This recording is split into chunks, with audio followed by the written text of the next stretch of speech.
जय श्री राधे कृष्ण। आइए आज आप सब जानेंगे वर्ष 2023 में देवउठनी एकादशी, देव प्रबोधनी एकादशी कब है।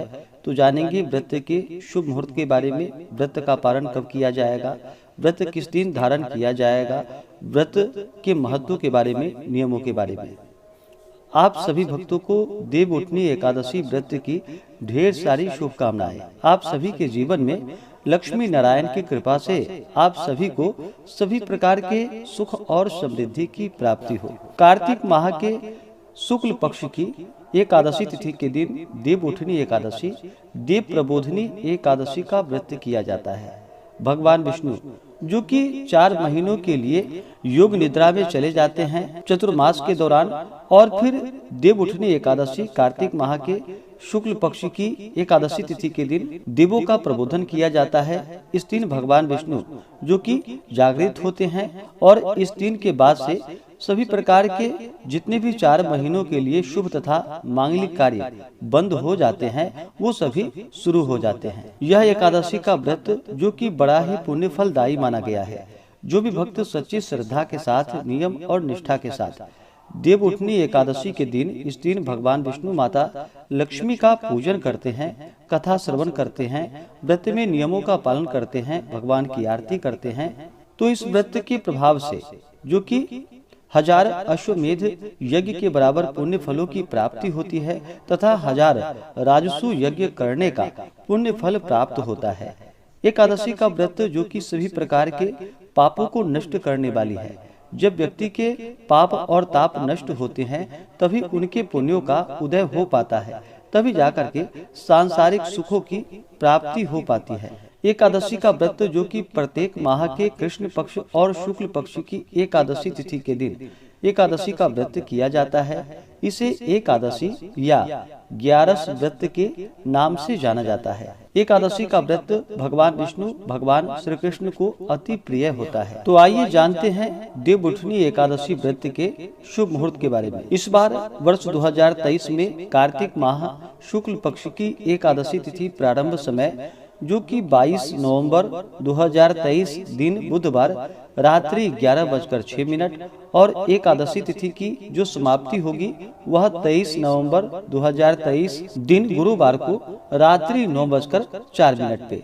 तो हमें सूर्योदय व्यापनी के अनुसार और द्वादशी युक्त एकादशी व्रत के लिए जो समय प्राप्त हो रहा है वह समय 23 नवंबर 2023 दिन गुरुवार को प्राप्त हो रहा है। तो सभी इस दिन व्रत को धारण करेंगे और द्वादशी तिथि की जो समाप्ति है वह 24 नवंबर 2023 दिन शुक्रवार को शाम 7:09 पे। इस व्रत का पारण जो कि हरिवासर समाप्त होने के बाद व्रत का पारण करना चाहिए। हरिवासर का समय जो कि द्वादशी तिथि का पहला चौथाई का हिस्सा, यह समय हरिवासर का होता है। इसके समाप्ति के बाद व्रत का पारण करना चाहिए। तो जो भी व्रत का पारण करने वाले हैं वो सभी 24 नवंबर 2023 दिन शुक्रवार को व्रत का पारण करेंगे।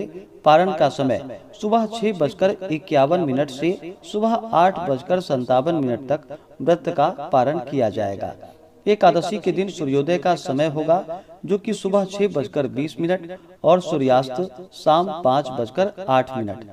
23 नवंबर को राहु काल का जो समय है वह समय दोपहर 1:05 से दोपहर 2:26 तक होगा और 24 नवंबर को सुबह 10:23 से सुबह 11:45 तक राहु काल का समय होगा। राहु काल समय के दौरान कोई भी शुभ कार्य या नया कार्य नहीं करना चाहिए, यह लाभप्रद नहीं होता है, इस बात का ध्यान रखें। योग जो कि बड़ा ही अच्छा योग इस बार बन रहा है जो कि अनंत फलदायी माना गया है।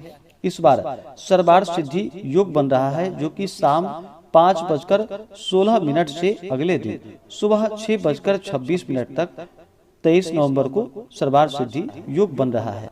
नक्षत्र जो कि उत्तर भाद्रपद नक्षत्र शाम 5:16 तक होगा। उसके बाद रेवती नक्षत्र। जो भी एकादशी का व्रत करते हैं उन्हें एकादशी व्रत के लिए जो कि 10वीं के दिन से ही व्रत में नियमों का पालन करना चाहिए। 10वीं तिथि के दिन सूर्यास्त होने से पहले ही भोजन ग्रहण कर लेनी चाहिए। उसके बाद दांतों को अच्छे प्रकार से साफ करके रात्रि में ब्रह्मचर्य का पालन करते हुए एकादशी व्रत भगवान विष्णु का स्मरण करते हुए सोना चाहिए। और एकादशी की सुबह ब्रह्म मुहूर्त में उठ करके नित्य क्रियाओं से निवृत्त होकर के गंगा नदी में या घर के नहाने के पानी में थोड़ा सा गंगा जल मिला करके स्नान करना चाहिए। शुद्ध वस्त्र धारण करना चाहिए। व्रत का संकल्प लेना चाहिए। भगवान विष्णु से प्रार्थना करनी चाहिए कि हे भगवान विष्णु, हे माता लक्ष्मी, आज मैं देव उठनी एकादशी का, देव प्रबोधनी एकादशी का व्रत करने जा रहा हूँ या करने जा रही हूँ। इस प्रकार से भगवान से प्रार्थना करनी चाहिए। और इस दिन जो कि दिन रात्रि उपवास रहते हुए व्रत को धारण करना चाहिए। जो उपवास नहीं रह पाते हों, जिनका स्वास्थ्य सही ना हो, तो आप एक समय फलाहार ग्रहण करके व्रत को धारण कर सकते हैं। और इस दिन सुबह के समय में और शाम के समय में भगवान विष्णु माता लक्ष्मी का पूरे विधि विधान के साथ पूजन करना चाहिए। शाम के समय में भगवान का जो कि प्रबोधन करना चाहिए, उन्हें जगानी चाहिए। भगवान विष्णु जब 4 महीनों के लिए सो करके उठते हैं तो देव प्रबोधनी एकादशी के दिन से लेकर के पूर्णिमा तिथि तक, जो कि भगवान विष्णु के स्वरूप भगवान शालिग्राम के साथ तुलसी माता का विवाह संपन्न करवाया जाता है। विशेष करके द्वादशी तिथि के दिन जो कि तुलसी विवाह संपन्न करवाया जाता है। वैसे एकादशी से लेकर के पूर्णिमा तिथि तक तुलसी विवाह आप कभी भी संपन्न कर सकते हैं। तो इस दिन जो कि शाम के समय में देव प्रबोधन करना चाहिए, उन्हें ढोल नगारे के साथ भजन कीर्तन आदि करते हुए भगवान विष्णु को जगानी चाहिए और इनका पूरे विधि विधान के साथ पूजन करना चाहिए।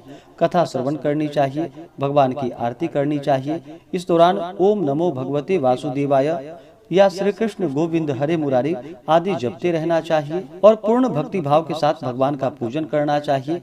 व्रत के दौरान किसी के ऊपर क्रोध नहीं करनी चाहिए। अपने मन में किसी के प्रति ईर्षा या द्वेष का भाव नहीं लाना चाहिए। ब्रह्मचर्य का पालन करना चाहिए।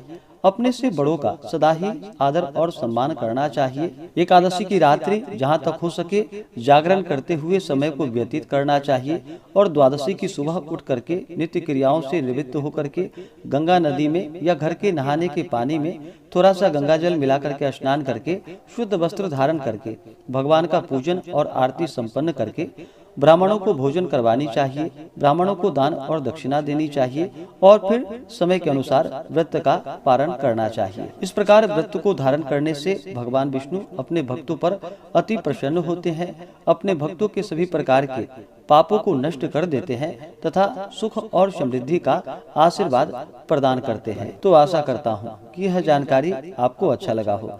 ऐसे ही ज्ञानवर्धक जानकारियाँ प्राप्ति के लिए व्रत पूजा महत्व आदि के बारे में जानकारियाँ प्राप्त करना चाहते हो तो हमारे चैनल पे बने रहें।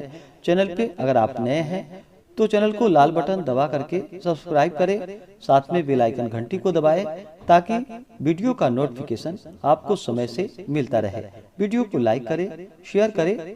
सुखी रहें और स्वस्थ रहें। जय श्री राधे कृष्ण। धन्यवाद।